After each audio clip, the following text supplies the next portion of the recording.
नाउपश्यं कुत्रचिच्छर्म मनः सन्तोषकारकं कलिना धर्ममित्रेण धैर्यं बाधिताधुना तरुणी प्रभुता गेहि श्यालको बुद्धिदायकः कन्या विक्रयणो लोभा दंपतीनां च कल्पनम्। बड़ा सुंदर भाव है।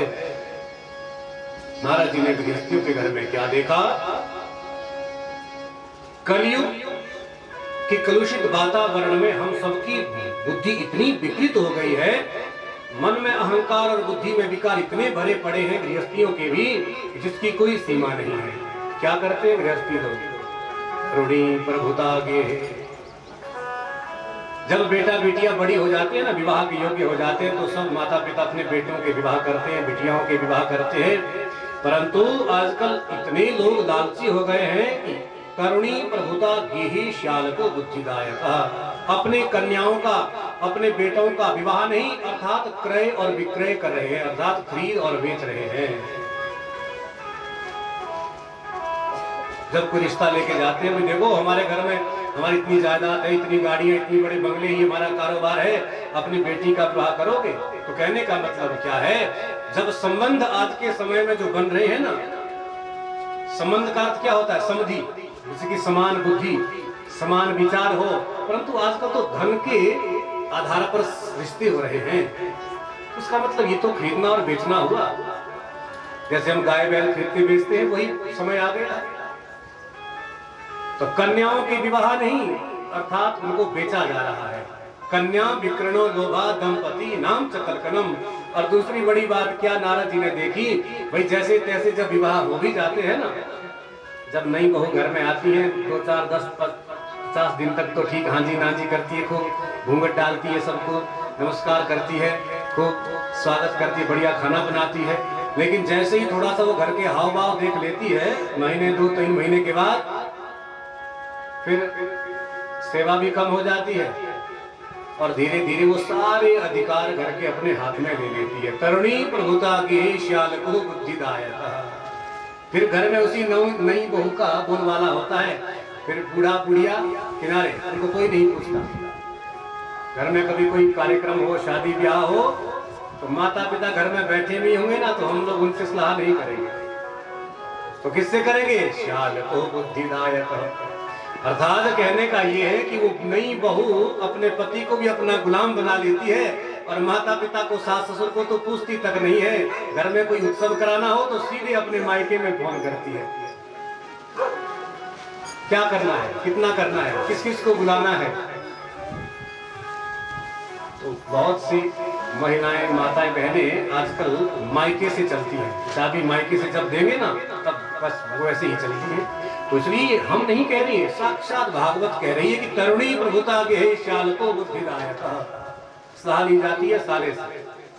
घर में यदि 4 भाई हो, आपस में विचार विमर्श नहीं करेंगे, साले साहब से सलाह ली जाएगी।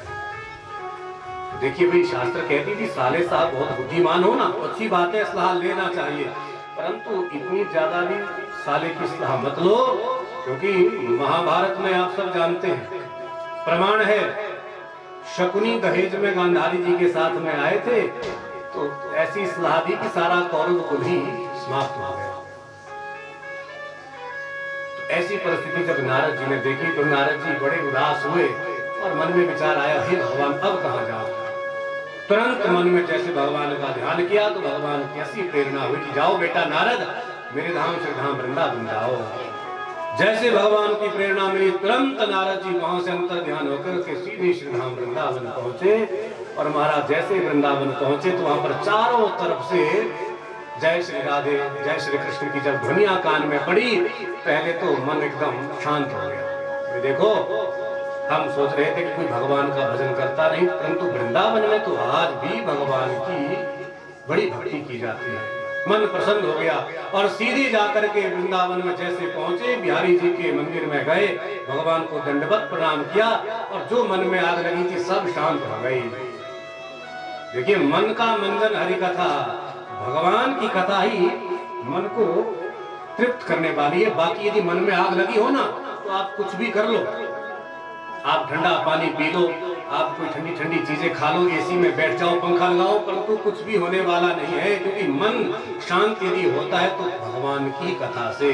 जब चारों तरफ से निराशा पिशाची हमको घेर लेती है, तब फिर भगवान ही हम पर कृपा करते हैं और भगवान की कथा मंदाकिनी ही हमारे मन को शांत करती है। बाकी दुनिया में और कहीं गति नहीं है। तो कहने का मतलब यह है कि बूढ़े लोग, बुजुर्ग लोग कमा कमा करके जीवन भर थक जाते हैं, परंतु फिर भी हमारे बच्चे या हम उनको, माता पिता को कभी धन्यवाद नहीं देते हैं। तो इसलिए जब संसार में कहीं गति है ही नहीं तो गति कहाँ है? तो रामचरितमानस में गोस्वामी जी कहते हैं कि भाई जब कहीं भी मन शांत ना हो तो उस समय हरि का चरण पकड़ लो, वही सदगति प्रदान करते हैं। इसी कहते हैं, बड़ा सुंदर एक छंद है रामचरितमानस में, पाई न कहीं गति पतित पावन, राम भज सुन सत मना। पाई न कहीं गति पतित पावन, राम भज सुन सत